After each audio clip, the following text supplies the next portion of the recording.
Operation बदर फितना खवारिज दहशत गर्दों के खिलाफ फैसला कौन जंग पाकिस्तान के पुरअमन मुस्तकबिल और कौमी सलामती के लिए खैबर पख्तूनख्वा में ऑपरेशन बदर का आगाज कर दिया गया। इस ऑपरेशन का मकसद फितना खवारिज का जड़ से सफाया, पाकिस्तान को दायमी अमन का मरकज बनाना है।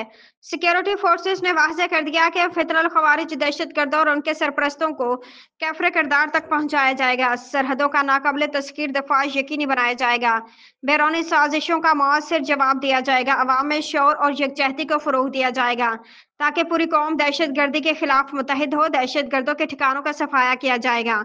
जदीद फजाई जमीनी कार्रवाइयाँ जारी रहेंगी। ये ऑपरेशन पाकिस्तान के हर शहरी महफूज मुस्तकबिल की जमानत है। फितना खवारिज के खात्मे तक जंग जारी रहेगी। इस वक्त हम ओसीपुर सेक्टर में उस इंसिडेंट साइट पे मौजूद हैं जहां ट्रेन को निशाना बनाया गया, और इस इलाके में आप ट्रेवल करके आए हैं। आपने इस इलाके में देख लिया है कि ये किस तरह की टेरेन है। यहाँ इस रेलवे ट्रैक के अलावा कोई कम्युनिकेशन इंफ्रास्ट्रक्चर मौजूद नहीं, और यहाँ पे किसी किस्म का भी कोई सेल नेटवर्क या मोबाइल कम्युनिकेशन भी मौजूद नहीं। यहाँ पे हमारी पोस्ट हैं जो इस रेलवे ट्रैक की हिफाजत के लिए मुकर्रर हैं, लेकिन इतना बड़ा इलाका है, इस इलाके में हमें एडिशनल पिकेटिंग करनी होती है ताकि हम इस लाइन को सिक्योर कर सकें। 11 तारीख को दिन 1 बजे हमारी पिकेट को निशाना बनाया गया, और साथ ही ट्रेन ऑन द मूव थी, और रेलवे ट्रैक पे आईडी के साथ ट्रेन को ब्लास्ट करके रेलवे ट्रैक को नुकसान पहुंचा के ट्रेन को रोक दिया गया।